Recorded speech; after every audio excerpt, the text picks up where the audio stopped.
पण ज्या शरद पवारांबरोबर तुम्ही इतकी वर्ष घालवली, पण तुम्ही त्या अजित पवारांसोबत 2 वर्ष पण राहिले नाहीत.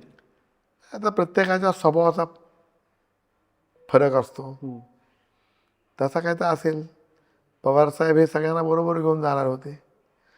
आमचे धाकटे साहेब आहेत ते मात्र एक फाटी धरली एकच धरून जातात. दुसऱ्याकडे बघतच नाहीत ते.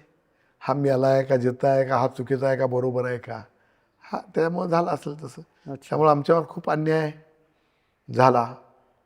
आमचा आमदार पाडण्यामध्ये ते प्रामुख्यानं पुढे होते म्हणजे त्यांच्यामुळं पडला नाही आहे. हं. परंतु काही लोक होती हं. त्यांनाच पुन्हा प्रमोशन दिलं. मला तिथं आपला स्वाभिमान कशाला आपण घाण ठेवायचा. म्हणजे जिथं आपल्याला किंमत नाही, हं. आपल्या निष्ठेची कदर होत नाही, हं. जिथं निष्ठेचं मूल्यांकन होत नाही, तिथं आपण राहणं हे कितपर्यंत योग्य वाटेल तुम्हाला तर सांगा बरं. त्यामुळं आम्ही आपलं म्हणलं आणि जिकडं त्याला आम्ही पारंपरिक विरोध केला, हं. सातत्याने त्याच्या लढाई केल्या, ते भारतीय जनता पक्ष मात्र 22 पासून मला सन्मानानं बोलवतोय. 22 पासून 22 पासून कोण बोलत होतं? मुख्यमंत्री काय म्हणायचे तुम्हाला ते? तुम्ही या आमच्याकडं असं म्हणायचे. कारण त्यांचा आम्ही एक वेळेला आमदार होतो तेव्हापासून त्यांचे आमचे थोडी संबंध असल्यामुळं तेव्हापासून आम्हाला या म्हणायचे. परंतु केवळ आम्ही साहेब आहेत, आपण एका ठिकाणी असलं म्हणजे किंमत राहती, निष्ठा लोक निष्ठेवंत म्हणतात म्हणून आम्ही राहत होतो.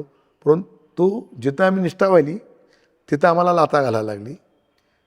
आणि ज्यांच्याबरोबर आम्ही कडवा विरोध करत होतो ते लोक मात्र आम्हाला सन्मानानं बोलवत होते. मग आम्ही ठरवलं किंवा एवढा मोठा पक्ष देशापासून गावापर्यंतचा एवढी मोठी व्यक्तिमत्व देवाभाऊ काय बारका माणूस नाहीत. आता ते खूप मोठे आहेत. ते आता पवारसाहेबांचं त्यांची दृष्टी असणारा असं नेतृत्व आता महाराष्ट्रात जर बघितलं तर पवारसाहेबानंतर महाराष्ट्राची दृष्टी असणारा नेता देवाभाऊ आहे. ओके. पण असं म्हणतात की तुमच्या वायनरीची काहीतरी चौकशी लागली होती म्हणून तुम्ही भाजपमध्ये गेले. नाही, वायनरीची चौकशी लागली होती परंतु ती सगळं क्लिअर झाले. त्यांना जे काय कागदपत्र होती ते कोर्टानं ते सेट असाईड केलं आणि सरकारनं पण ते कोर्टानं सेट असाईड केलं, मान्य केलं आणि तो विषय तिथं संपला होता. त्यामुळे भाजपमध्ये जायच्या आधी तो फार पूर्वी संपलेला विषय, आत्ता नाही संपलेला तो. आणि तो न्यायप्रविष्ट विषय होता.